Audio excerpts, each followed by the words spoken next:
warahmatullahi wabarakatuh. Waalaikumsalam warahmatullahi wabarakatuh. Alhamdulillahirabbil alamin.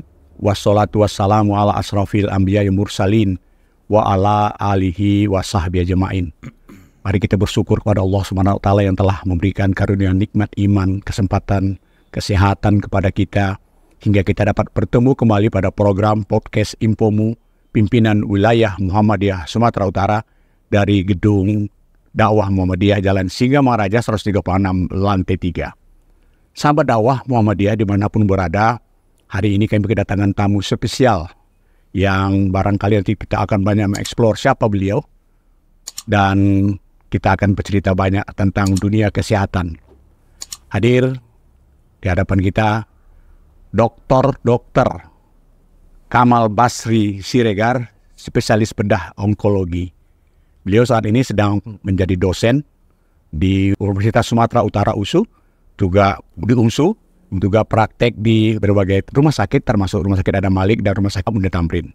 Banyak yang kenal beliau karena beliau melayani banyak, terutama warga Muhammadiyah yang terkait dengan penyakit-penyakit kanker. Assalamualaikum warahmatullahi wabarakatuh. Waalaikumsalam warahmatullahi wabarakatuh. Dokter ini bagi kami di wilayah Muhammadiyah Sumatera Utara bukan seorang yang asing. Terutama buat saya, keluarganya banyak saya kenal. Tapi kita ingin tahu bagaimana perjalanan ke Muhammadiyahan beliau. Beliau lama meninggalkan Sumatera Utara, berkuliah kemudian di Universitas Udayana dan berpraktek di Bali. Sehingga barangkali bahasa Bali beliau cukup lumayan. Walaupun beliau tidak meninggalkan bahasa ibunya, yakni bahasa Tapanuli Selatan. Dokter, bisa dijelaskan bagaimana riwayatnya dulu? Dokter dari Tapanuli Selatan, dari Padang Sidempuan, kemudian kuliah, merantau, dan kemudian sampai ke Bali. Oke. Assalamualaikum warahmatullahi wabarakatuh. Bang Saiful, alhamdulillahillazi arsalna bil huda wa dinil haqqi wa liyuzhirahu ala dini kulli. Asyhadu an la ilaha illallah wahdahu la syarika lah wa asyhadu anna Muhammadan abduhu wa rasuluh, amma ba'du. Jadi sahabat dakwah Muhammadiyah Sumatera Utara. Jadi Bang Saiful, namanya perjalanan hidup.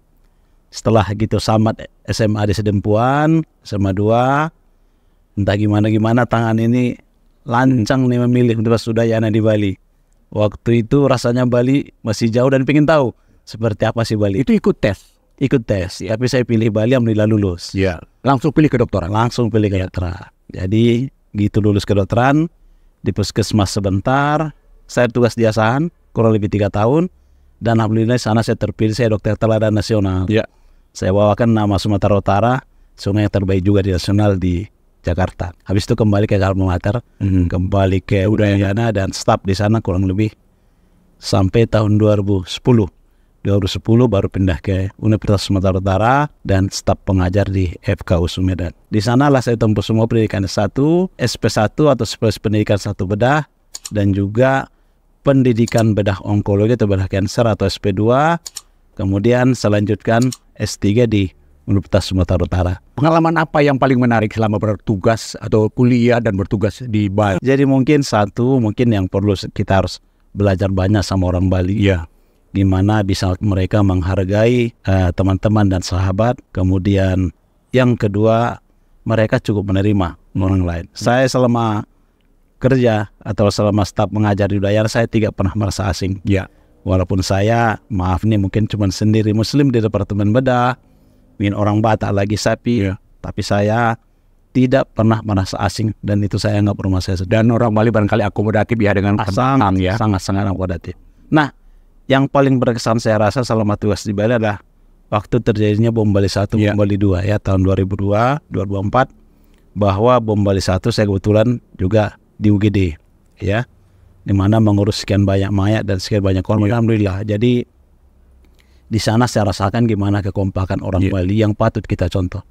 Dalam waktu 3-4 hari seluruh dokter bedah dan rumah sakit yang ada di Bali tiap hari datang bergantian membantu kita menolong kamar operasi lengkap dengan dokter bedahnya, perawat dan juga peralatan. Luar biasa.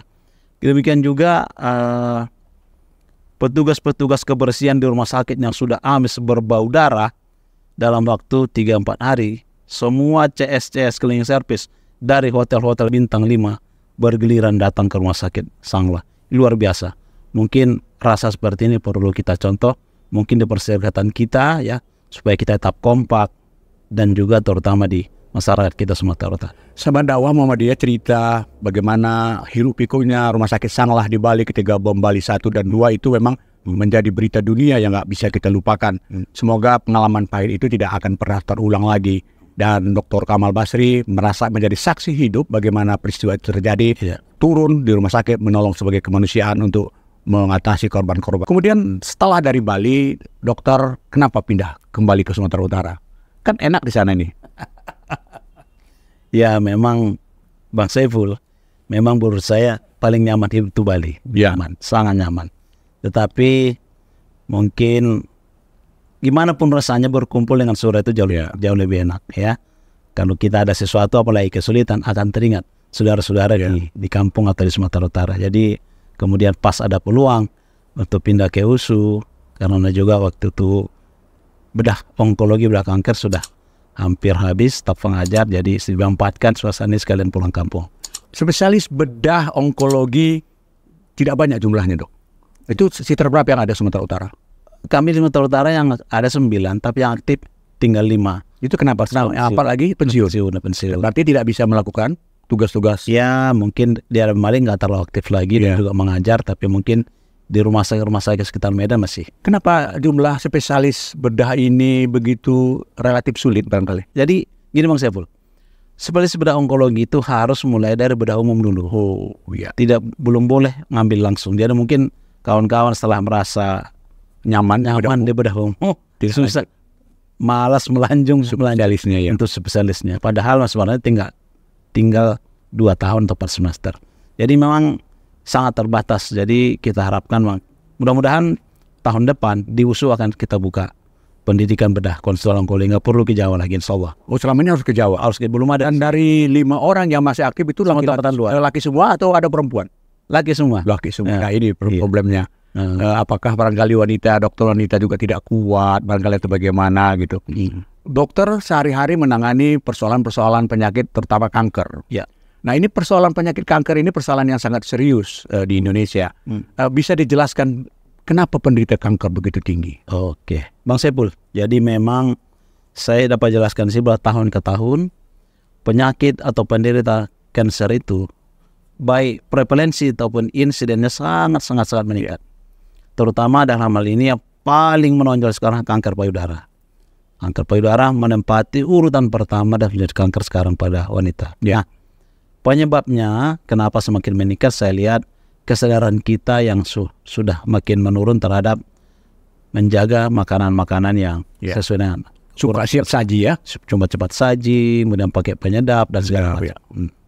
Dan penderita kanker itu bukan bisa kita tekan, malah kesadaran masyarakat tidak berubah sehingga penderitanya makin tinggi. Satu, mungkin yang kedua juga Bang Saiful, menurut saya perlu political will ya, baik dari pemerintah terhadap kontrol makanan-makanan yang tersedia menjadi sekolah-sekolah. Menurut saya sangat perlu di sekolah-sekolah diseleksi makanan-makanan, terutama mulai makanan SD yang masuk di kantin-kantin sekolah. Itu perlu kita seleksi bahwa memang itu makanan-makanan yang betul sehat untuk anak-anak kita. Yang kedua, demikian juga makanan-makanan yang tersedia di pasaran, di makanan misalnya makanan-makanan cepat saji, mudah-mudahan itu betul-betul standar kesehatan sehingga anak-anak kita, masyarakat kita terjaga dari makanan-makanan yang kurang baik untuk kita. Beberapa informasi yang diperoleh Muhammadiyah Sungguh Channel ini adalah masyarakat tuh baru mengeluhkan terjadi kanker, diderita kanker setelah stadium tinggi. Itu bagaimana ceritanya? Oke, jadi gini Bang Saiful, jadi rata-rata sampai sekarang pasien-pasien kanker yang sampai ke kita, sampai ke pelayanan yang benar, itu 60% stadium 3-4. Ini yang paling kita sayangkan. Kita tahu bahwa kalau stadium 3-4, pengobatannya jauh lebih susah, biayanya lebih mahal, dan hasilnya tidak terlalu baik. Jadi inilah yang selalu kita Bang Saiful, mudah-mudahan nanti channel kita ini, TV-mu Sumatera Utara ini, yang ada di wilayah ini, kita bikin mungkin suatu hari khusus rutin khusus kanker, supaya masyarakat kita makin sadar, makin mengerti akibat daripada kanker ini, sehingga kita bisa melayani dan hasilnya lebih baik. Sahabat dakwah Muhammadiyah, persoalan penyakit kanker di Indonesia, di Sumatera Utara itu bukan main-main, penderitaan cukup banyak. dan kesadaran masyarakat untuk tentang mengatasi bagaimana kanker tersebut itu memang masih sangat rendah. Buktinya seperti disebut Dr. Kamal Basri, rata-rata mereka baru mendapatkan pelayanan atau mengadu atau berobat ketika kanker itu sudah sampai pada stadium 3 dan 4. Itu akan sulit. Kita akan berusaha untuk episode yang akan datang, kita akan coba memperdalam lagi tentang masalah kanker ini, paling tidak bisa mengedukasi masyarakat agar mereka jauh lebih paham, jauh lebih mengerti atau mencegah kanker dini itu bisa kita. Dokter, selain kanker payudara, kanker apa lagi yang barangkali jumlahnya cukup besar? Ya, khusus pada laki-laki, sahabat dakwah Muhammadiyah SWT sekalian, bahwa kanker paru masih menempati urutan pertama. Kanker Paru-paru, ya. Kemudian khusus pada wanita, kanker payudara menempati urutan pertama, kemudian kanker serviks urutan kedua, dan kanker-kanker yang lain. Jadi memang semua kanker ini, jenis yang manapun dia, pada tahun-tahun terakhir semua meningkat. Artinya memang kesadaran kita sudah perlu digugah lagi untuk mencegah dan mendapatkan diagnosis sedini mungkin penyakit-penyakit kanker ini. Dan dokter memberi perhatian betul masalah kanker ini dengan menerbitkan literasi tentang kanker. Ada berapa judul buku yang sudah disiapkan? Alhamdulillah, udah hampir 7 buku. Alhamdulillah, ada 7 buku mengenai dakwah Muhammadiyah terkait dengan masalah kanker. Iya. Mungkin bisa sedikit diurai buku-buku apa saja itu? Pertama adalah mengenai payudara, memang itu kasus paling tinggi ya. Kemudian yang kedua, tumor-tumor di kepala leher, itu pun kepala leher kan banyak. Saya ambil satu topik mengenai khusus kanker-kanker pada salivary gland atau kelenjar air ludah. Kemudian kanker kulit, kemudian kanker tiroid, dan beberapa jenis kanker. Termasuk kanker prostat barangkali? Prostat belum. Itu lebih banyak kawan-kawan bicarakan di bedah urologi. Kenapa tertarik menulis buku literasi tentang kanker ini, gimana ini? Kalau kita bicara ke belakang, sahabat dakwah sekalian, memang COVID itu ada untung, ada manfaat, ada hikmah ya. Ada hikmah. Jadi selama 2 tahun COVID aktif, kegiatan tidak terlalu banyak. Ngajar pun pakai Zoom. Alhamdulillah banyak waktu untuk menulis buku. Alhamdulillah jadilah beberapa buku mengenai kanker. Itulah salah satu mungkin hikmah dari COVID itu kita semua. Jadi itu dikarang selama COVID, alhamdulillah selesai dan tinggal mencetak setelah habis COVID. Sahabat dakwah Muhammadiyah, barangkali kami hari ini tidak bisa menampilkan buku-buku yang bakal sudah beliau tulis dan akan beliau tulis lagi. Dan pada episode yang akan datang mungkin kita akan bicara masalah kanker dan kita akan menampilkan buku-buku karya beliau yang menurut kami sangat beri manfaat kepada masyarakat. Dokter kan sudah sekian tahun lektor kepala dan sekarang sedang bersiap-siap menjadi guru besar. Kapan nih guru besarnya? Aduh, Bang Saiful. Mudah-mudahan dalam waktu dekat, tidak lama lagi. Mudah-mudahan dengan doa kita bersama, insya Allah secepatnya lah. Nanti pasti dikabari Bang Saiful, sahabat dakwah sekalian, warga Muhammadiyah Sumatera Utara. Kita kepengen ada profesor baru di jajaran 11 pimpinan wilayah Muhammadiyah. Profesor Dr. Kamal Basri Siregar, spesialis bedah onkologi. Nanti namanya akan kita rubah dok kalau sudah jadi profesor. Amin. Barangkali sahabat dakwah banyak lagi yang ingin kita perbincangkan. Kita akan nanti menelisik perjalanan ke Muhammadiyahan beliau. Dari Padang Sidimpuan, kemudian nanti bagaimana bermuhammadiyah di Bali, kemudian bagaimana 2 periode menjadi pimpinan wilayah Muhammadiyah. Apa yang bakal beliau lakukan sebagai pimpinan wilayah khususnya yang membidangi masalah kesehatan. Mungkin akan menambah 10 rumah sakit barangkali di Sumatera Utara. Akan kita tunggu jawaban beliau. Kita break.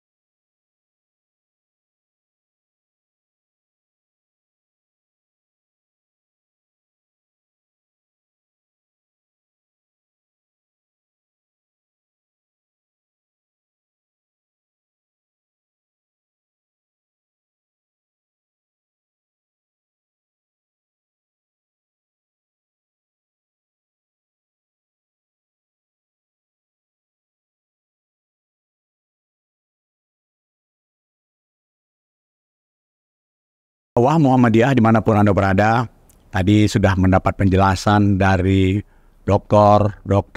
Kamal Basri Siregar, spesialis bedah onkologi tentang berbagai hal, mulai dari perjalanan dari kota Padang Sidimpuan, beliau melanglang buana sekian tahun kuliah di Universitas Udayana Bali kemudian bekerja di sana, bagaimana menangani kasus bom Bali 1 dan 2, dan terakhir kembali ke kampung halaman. Barangkali panggilan Ibu Pertiwi Sumatera Utara itu terlalu kuat buat beliau sehingga beliau meninggalkan kota yang paling nyaman menurut beliau sebetulnya. Dokter, kami ingin menelisik tentang kemuhammadiyahan Dokter Kamal Basri Siregar ini. Muhammadiyah itu kan organisasi yang besar di tanah air ini. Sejak tahun 1912 ketika kelahirannya, dia memberi perhatian yang sangat serius pada sektor kesehatan. Maka lahirlah rumah sakit PKU, lahirlah klinik-klinik Muhammadiyah, dan kemudian rumah-rumah sakit Muhammadiyah tumbuh dan besar. Bisa dijelaskan Dok, kira-kira seperti apa peran Muhammadiyah di bidang kesehatan ini? Jadi kita tahu bahwa memang sejak berdirinya Muhammadiyah, bahwa sangat konsen di kesehatan dan pendidikan, Bang Saiful. Jadi memang berdasarkan itulah sampai sekarang saya kira perserikatan kita ini tetap komit ya bergerak di bidang dua ini, kesehatan dan pendidikan. Nah, kita tahu bahwa sampai saat ini Muhammadiyah tetap konsen di dalam melayani masyarakat, dengan buktinya kita punya banyak rumah sakit ya, kurang lebih ratusan kita punya rumah sakit seluruh Indonesia. Walaupun kita di Sumatera Utara belum bisa seperti kawan-kawan kita di Jawa. Tapi apapun Bang Saiful, kita akan berusaha mengejar seperti kawan-kawan di Jawa. Misalnya Jawa Tengah punya rumah sakit 38, Jawa Timur 42. Saya kira kita pun harus berbuat. Jadi dalam 5 tahun periode kita kemarin, atau 7 tahun periode pertama di wilayah Muhammadiyah Sumatera Utara, kita tidak terlalu banyak berbuat sesuatu, tapi ada beberapa klinik yang sudah kita jadikan. Dan untuk periode ini kita berusaha akan mencoba membangun lagi beberapa rumah sakit dan klinik. Dan waktu dekat sudah kita kaji akan membeli rumah sakit di Lebura atau Labuan Batu Utara. Ya. Saya kira sedang dalam proses. Mudah-mudahan nanti PDM Labuan Batu Utara ini menjadi percontohan untuk PDM-PDM lain. Saya lihat pimpinan-pimpinan daerah sangat komit dan mempunyai semangat yang kuat untuk merintis jalan usaha ini di samping kaum mereka yang sudah ada di sana. Jadi kita dukung ini Bang Saiful, dan kita doakan. Kami terakhir tadi baru rapat dengan mereka PDM dan juga dengan BSI sebagai penyiap dana. Nah, untuk itu mudah-mudahan nanti ini merupakan satu jalan perintis pertama. Saya yakin dan percaya bahwa Labuan Batu Utara ini ekonomi masyarakat cukup baik. Saya punya keyakinan sangat optimis itu akan jalan dengan baik. Seperti apa informasi yang bisa kita dapat dari rencana pembangunan rumah sakit Muhammadiyah di Labuan Batu Utara ini? Apakah membangun dari pertapakan kosong, atau barangkali sudah ada rumah sakit baru yang kita ambil alih atau kita beli, atau seperti apa? Ada rumah sakit yang sudah jalan di sana selama ini. Oh iya. Tapi di dalam perjalanannya rumah sakit keluarga ini agak sedikit ada masalah di dalam perjalanan, sehingga rumah sakit ini tutup udah lebih 3 tahun. Tapi dari secara fisik dan peralatan-peralatan di dalam, kami sudah tinjau ke sana, alhamdulillah masih dalam kondisi yang mungkin bisa kita manfaatkan secara optimal. Jadi kita bikin izin baru atau izin lama kita pakai? Kita tetap pakai izin lama saja. Lama dulu ya. Sehingga nggak merubah nama ataupun apanya. Mungkin kita cukup menambah Muhammadiyah di belakang nanti. Sehingga nama itu tetap kita pakai, dan nama itu sudah dikenal masyarakat di daerah Labuan Batu Utara. Persis di pinggir jalan antar lintas Sumatera. Saya kira kalau Bang Saiful jalan-jalan sih bisa kita lihat nanti bahwa rumah itu masih bagus dan kokoh. Kira-kira kalau kita boleh bermimpi ini berapa lama lagi nih biar bisa kita... Bang Saiful, kalau target kemarin rapat tadi itu tinggal nunggu keputusan PP. Kalau Bang Sario mau pengen membayar minggu ini, udah pengen mau digelontorkan dananya itu untuk minggu ini, tapi karena izin PP aja yang masih harus kita masih sentralistik, harus kita tunggu izin PP dulu. Kalau Bang Sario BSI sudah siap.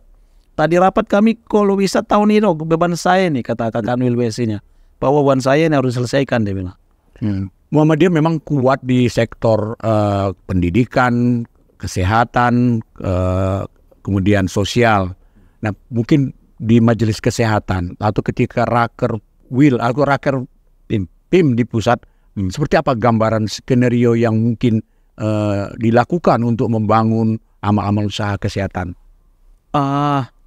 Saya kebetulan ada 3 majelis dan lembaga yang di bawah saya. Majelis apa aja itu, Dok? Yaitu Majelis Penanganan Sosial (MPS), MPKU dan lembaga bencana. Anggota MD. Dan kebetulan lembaga bencana saya nggak hadiri waktu masih ada kesibukan, tapi yang dua ini saya hadiri nih. Iya. MPKU dan MPS. Saya lihat memang Muhammadiyah ini luar biasa dan sangat kompak saya lihat. Di MPKU ini mereka rumah sakit kita di Jawa yang sudah maju banyak menawarkan ke kita untuk kemudahan-kemudahan, terutama mungkin dalam manajemen, sehingga mereka mau menjadi nanti induk semang kita untuk membina dari awal gimana supaya rumah sakit ini jalan dan sehat. Jadi ini yang satu kita banggakan di Muhammadiyah, untuk saling tolong menolong untuk memajukan sesama.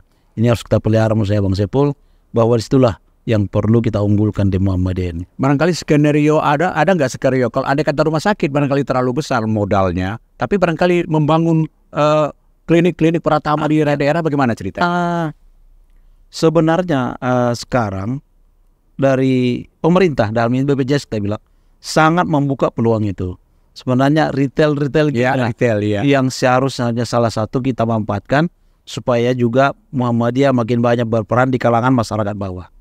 Tapi untuk itu kita punya rumah sakit harus tempat merujuknya, sehingga kita bisa menyelesaikan persoalan dari masyarakat yang rendah, penyakit-penyakit itu bisa kita selesaikan di tingkat rumah sakit.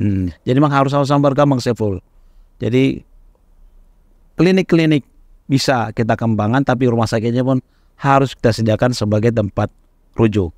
Jadi salah satu yang diusulkan di Rakernas adalah bahwa kita harus membangun klinik-klinik pertama di tingkat-tingkat ranting atau cabang, demikian juga rumah sakit di tingkat-tingkat PDM ataupun di tingkat wilayah. Kalau melihat peta Muhammadiyah di Sumatera Utara ada 33 kabupaten kota, ada 28 pimpinan daerah.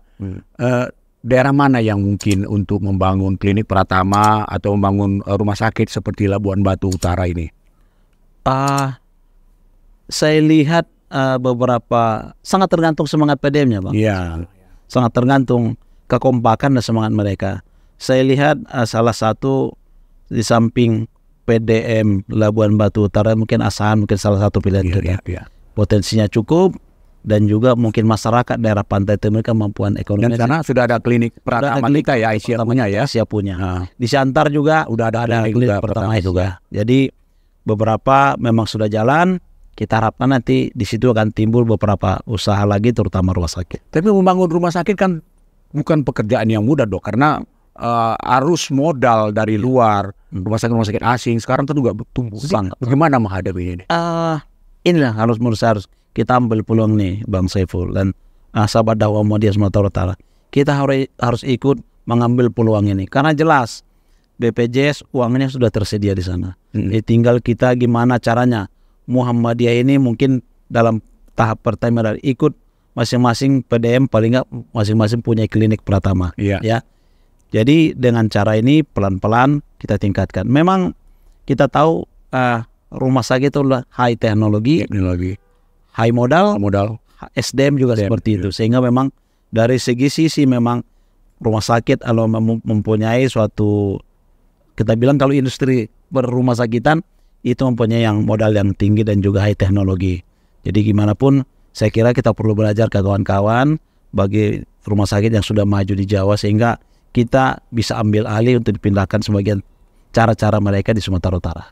Dokter kan asalnya kan Sidempuan, sekolah di SMA 2 Kota Padang Sidempuan. Kalau di Padang Sidempuan seperti apa pembangunan rencana membangun klinik? Kayaknya sudah pernah digagas. Iya, sudah pernah. Nah, saya kira pernah kita turun ke sana. Jadi sebenarnya Sidempuan itu potensi, Bang Saiful. Kenapa? Saya bilang Medan itu terlalu jauh buat rujuk. Jadi pengalaman saya kebetulan saya sekarang kepala instalasi darurat di Adam Malik ya. Jadi kalau beberapa pasien yang emergency itu jarang selama sampai di Medan, Bang Saiful. Karena berapa jam ya? 10 jam lebih di jalan dengan kondisi jalan yang kadang-kadang tidak terlalu baik. Nah, untuk itu Bang, Sidempuan itu satu potensi harus kita kembangkan. Jadi apalagi kita di sana sudah ada UMTS. Ya, mungkin sebagai partner join kita membangun rumah sakit. Kita harapkan itu MTS ini bisa menjadi kerjasama dengan majelis-majelis yang ada di sana terutama MPKU. Saya kira Sidempuan adalah satu yang potensial yang harus dikembangkan satu rumah sakit. Jadi mudah-mudahan Bang Saiful nanti habis Labuan Batu Utara kita konsentrasi ke Sidempuan supaya kita juga bisa melayani saudara-saudara kita yang ada di sana. Sahabat dakwah Muhammadiyah Sumatera Utara yang berbahagia, kita udah mendengarkan penjelasan, harapan, motivasi, dan rencana-rencana. Walaupun katakan mimpi barangkali kita harus punya amal usaha kesehatan. Seperti apa yang dilakukan teman-teman kita di Pulau Jawa sana. Bukan tidak mungkin Muhammadiyah Sumatera Utara punya rumah sakit seperti itu. Apalagi arus modal dari luar membangun rumah sakit di Sumatera Utara ini, wah bukan main hebatnya. Iya. Sementara kita masih menunggu.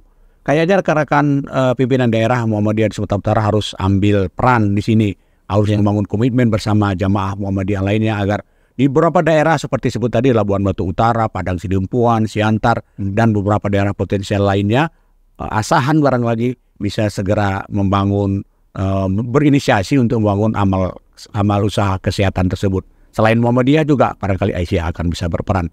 Dokter, ini cerita tentang Padang Sidempuan. Bagaimana dulu dokter di Padang Sidempuan sejak awal kecilnya berMuhammadiyah? Panjang ceritanya. Ya, nggak apa-apa dok. Kita pengen tahu juga nih. Saya memang SD di sekolah Muhammadiyah. Ya. Saya masih ingat sekali sekolah saya itu dulu di pinggir-pinggir paret. Tapi karena semua keluarga dibesarkan di Muhammadiyah, mungkin Bang Saiful juga ngerti. Almarhum abang saya 2 periode rektor UMTS. Ya. Sahabat Bang Saiful. Jadi kami memang semua dibesarkan di Muhammadiyah. Saya di sekolah Muhammadiyah, kemudian SMP, SMA baru ke negeri. Mungkin karena kemampuan orang tua yang kurang apa, masuk di SMP, SMA negeri. Jadi setelah saya tamat SMA, kuliah di Bali pun saya ikut di Muhammadiyah. Kebetulan waktu saya di Bali pernah ditugaskan di NTT. Saya pernah ditugaskan di NTT kurang lebih hampir setahun, Bang Saiful. Dan sana tidak ada Muhammadiyah ya? Nggak ada Muhammadiyah. Jadi alhamdulillah saya dirikan daerah Muhammadiyah di, kalau sekarang itu Labuan Bajo udah kawasan wisata. Iya. Saya mendirikan Muhammadiyah di Labuan Bajo. Labuan Bajo. Maka jalan-jalan di Labuan Bajo kita boleh lah. Berarti ada jejaknya Pak Kamal Basri di Labuan Bajo. Labuan Bajo waktu itu belum pisah. Itu Kabupaten Manggarai. Manggarai ibu kotanya itu Ruteng. Jadi PDM Muhammadiyah di Ruteng itu termasuk saya yang merintis. Kemudian sekarang udah pisah 3 jadi 3 kabupaten, Manggarai, Labuan Bajo, sama Manggarai Barat. Jadi alhamdulillah waktu itu ya dengan rasa kemuhammadiyan yang tinggi Bang Saiful, bisa ada PDM Muhammadiyah di sana. Ada musola kita kecil-kecilan walaupun mungkin hanya 17 di kota itu warga Muhammadiyah. Ini cerita yang menarik dari seorang sosok Dr. Kamal Basri Siregar dari Sidempuan. Beliau berMuhammadiyah di Bali kemudian sampai di NTT. Barangkali kita ingin tahu lagi nih, bagaimana berMuhammadiyah di Bali? Di Muhammadiyah di Bali sudah cukup maju. Sekolah kita maju-maju Bang Saiful. Ada 2 SD kita yang menjadi unggulan sampai tiap tahun kita nggak mampu menerima. Jadi SD Muhammadiyah itu kebetulan anak-anak saya kebetulan di sana sekolah semua. SD Muhammadiyah 1, SD Muhammadiyah itu unggulan untuk SD Muhammadiyah di Denpasar. SMA kita punya. Jadi Muhammadiyah di Bali saya lihat, saya kira cukup kompak. Itu yang saya salut. Ya. Jadi mungkin biasalah kalau kita di daerah minoritas ya. Jadi militan situ muncul. Jadi cukup berbeda. Walaupun ya banyak hambatan. Ya gimana pun hambatan itu lebih besar dibanding di sini Bang Saiful. Jadi tetap saya yakin dan percaya Muhammadiyah Bali suatu saat akan berkembang. Dan mereka saya dengar, kebetulan saya pulang dari Bali ketemu kawan-kawan, mereka udah berencana juga punya rumah sakit di sana. Dokter, sebelum kita mengakhiri dialog podcast Infomu ini, sekarang Indonesia kembali diserang wabah COVID-19. Iya. Ada yang bilang ini hanya teori konspirasi, tapi kawan-kawan medis mengatakan benar. Jakarta sudah mulai. Seperti apa komentarnya dok? Saya kira kita pun nggak boleh anggap remeh dengan informasi-informasi itu Bang Saiful. Saya kebetulan ke Palu Gede. Tadi pagi ada 2 yang masuk COVID di UGD. Walaupun itu tidak seberat yang dulu. Kebetulan dia datang dengan sakit lain. Kita perlu operasi, kita tes ternyata ada positif. Walaupun tanpa gejala. Artinya kita tidak boleh anggap remeh, tapi tidak terlalu perlu ditakuti. Ya, nggak usah menurut saya kita aktivitas dikurangi atau terlalu hati-hati betul, tapi tetap waspada. Apa yang dilakukan untuk waspadaan ini? Seperti yang dulu kita tetap gimana pakai masker, kalau bisa tangan ramai, cuci tangan. Jadi protap-protap kesehatan itu kalau bisa tetap kita jaga. Ya, jangan anggap remeh, tetap waspada. Itu Mas Saiful. Sebagai korbit masjid kesehatan, mungkin ada pesan-pesannya untuk lebih tentang COVID ini? Oke, sahabat dakwah mulia, kita tetap hati-hati. Kita tahu bahwa semasa Kopi juga 2 tahun yang lalu Muhammadiyah mempunyai peran yang sangat penting dengan MDMC kita, ya. Mudah-mudahan itu tetap kita jaga dengan baik, bahwa apapun kita harus punya peran di dalam kegiatan-kegiatan pemerintah, terutama dalam milik kesehatan. Tetaplah kita waspada, kita ambil peran, dan tetap hati-hati di tempat-tempat yang ramai, dan tetap hati-hati serta waspadai dengan baik. Sahabat dakwah Muhammadiyah, pesan itu bukan disampaikan oleh sembarang orang. Itu pesan penting disampaikan oleh seorang ahli kesehatan milik Muhammadiyah. Mari kita dengar, berhati-hati, cuci tangan, jangan sembarang bergaul di tempat-tempat keramaian, pakai masker. Kesehatan itu mahal. Untuk itu berhati-hatilah, dan mari kita jaga kesehatan kita agar kita tetap sehat dan kita dapat beraktivitas dengan sebaik-baiknya. Dokter, terima kasih banyak atas kehadirannya. Banyak hal yang sudah disampaikan. Kami senang dan bangga dokter telah memberikan inspirasi kepada kami, berikan penjelasan-penjelasan yang terang benderang. Harapan kita adalah warga Perserikatan Muhammadiyah itu semakin cerdas untuk menjaga kesehatannya, dan harapan kami lagi adalah Muhammadiyah itu akan memberi perhatian lebih serius pada amal-amal kesehatan yang pada dampaknya adalah memberikan kesehatan kepada warga Muhammadiyah juga. Terima kasih dokter atas kehadirannya. Sampai jumpa pada episode yang akan datang. Sahabat dakwah Muhammadiyah, begitulah dialog kami dengan Dr. Kamal Basri Siregar, spesialis bedah onkologi, yang insya Allah barangkali sebentar lagi akan menyandang guru besar. Doa kita sama-sama. Kami akhiri podcast ini dengan nasrul minallah wa fathun qarib. Assalamualaikum warahmatullahi wabarakatuh. Waalaikumsalam.